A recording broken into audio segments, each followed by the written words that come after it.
Hey guys, it's Syama here, CEO of Scaling Retail, and today on this week's market update, we are talking a little bit about how fashion is going digital.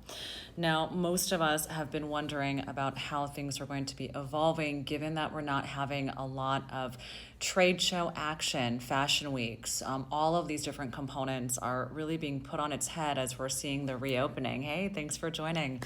And what I think is really fascinating is right now we're looking to find the different opportunities and ways for brands to be able to get the messaging out and for them to be able to get out the new collections and get the product out. So in previous weeks, we've remarked on the fact that Gucci was going to be following a different fashion week cadence. And we've also been remarking on different kinds of technologies and platforms that have been launched in order to help. Well, just the other day, Women's Wear Daily reported that Highsnobiety is launching a digital show called Not in Paris. Now, they're pulling together a lot of different brands in order to be able to do something that's digital, that's online, that's going to put together brands, collections, buyers, and create these digital events. Now, my real question here is when it comes to these digital activations, how are we going to be grabbing everyone's attention? Now, obviously, it's much more interactive if we do things that are in person. However, how do we manage in this digital landscape?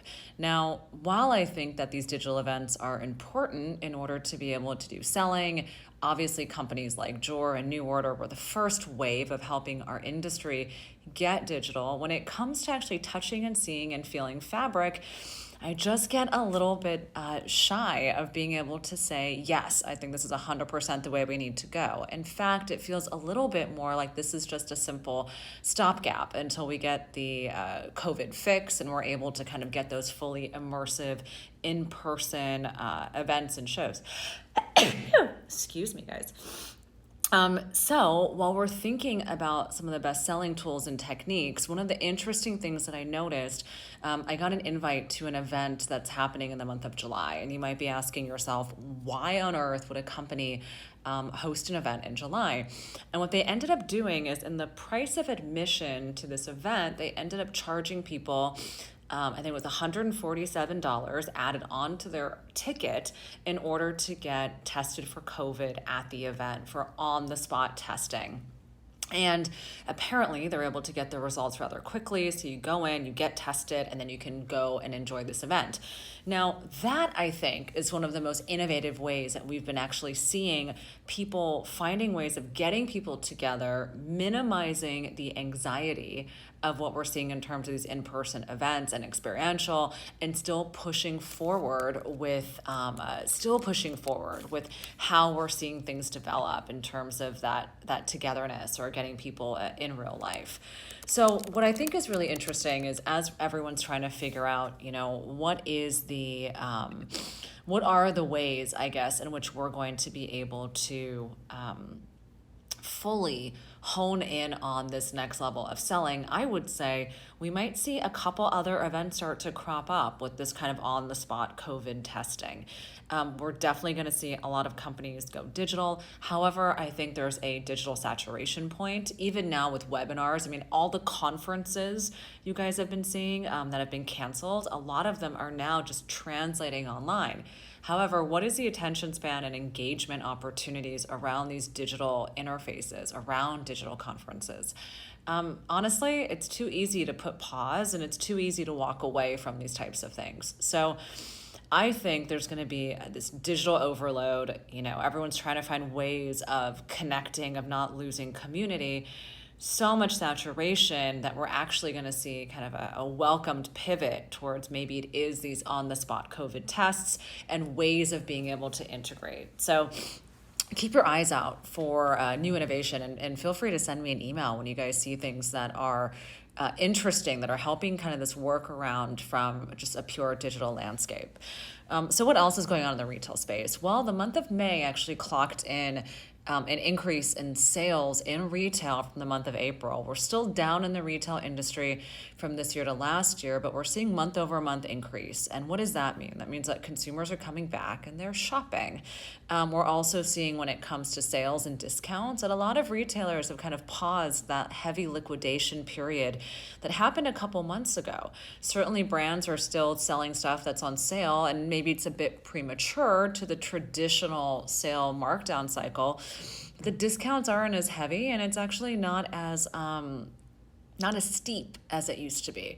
So we're seeing a bit of a rebound. We're also seeing a lot of brands right now liquidating PPE products and starting to revamp their brand development and product development for new collections. So things are starting to normalize. Obviously this is commensurate with how we're seeing things normalize in terms of the planned openings.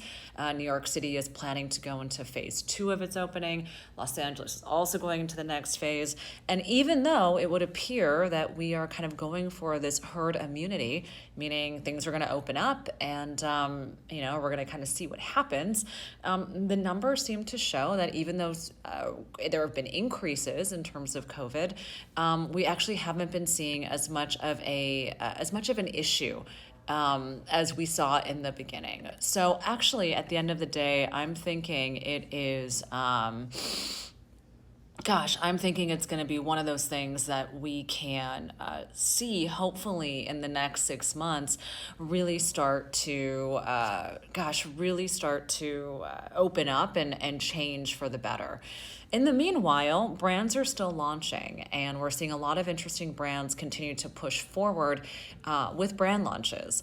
The last few weeks have certainly been a huge crisis in the fashion industry in terms of diversity and inclusion. But the most amazing thing is we're starting to see a lot of these companies come out with declarative statements and opportunities and ways for them to really show up to stand for something. And that's also positive. So some of the last few weeks have been not so positive, but when it comes to retail rebounding, we're seeing an uptick there. When it comes to consumer spending, which is great, we're seeing an uptick. When it comes to even businesses being funded, if you guys take a look at Crunchbase or any of the other platforms that talk about startup funding, you'll notice that funding is also now back on board. So things are starting to open. They're starting to move in a positive direction. So those of you guys who have been, using the last few months as an opportunity to incubate new ideas, to work on business strategy, great work. Those of you guys who have been scrambling and haven't really gotten it together, well, you still have a little bit more time to kind of focus in on this stuff. I'm really anticipating that fall and winter end up being something that is going to be more pleasant. I think brands are going to see a lot more success on the market. So that is all from me, guys, in terms of what's happening in the industry. As far as, scaling retail and what we've been up to, we've got a number of really interesting webinars. You guys may have been seeing me over on Makers Row, Embark Live. It's been really great to get on that platform and do some speaking on specific topics and subjects. Last week we spoke about the reopening. This week we have some other interesting topics at hand. So our goal is to obviously engage, make sure that you guys are getting your questions answered. And so make sure you check us out there. Then on Thursday, we're going to be doing a webinar to talk about diversifying revenue streams and looking at the off-price market. So what's fascinating is, I come from the off-price world. Even though that off-price world was at Gucci, I still came from the off-price world.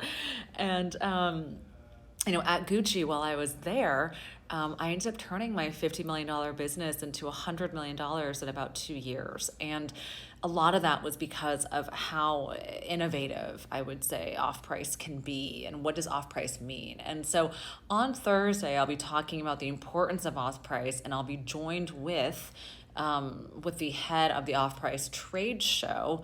And we're going to have a really nice conversation. So those of you guys who are interested in, on off-price channels, you're wondering, what does it mean to have an off-price business? Is that a revenue stream I should be considering?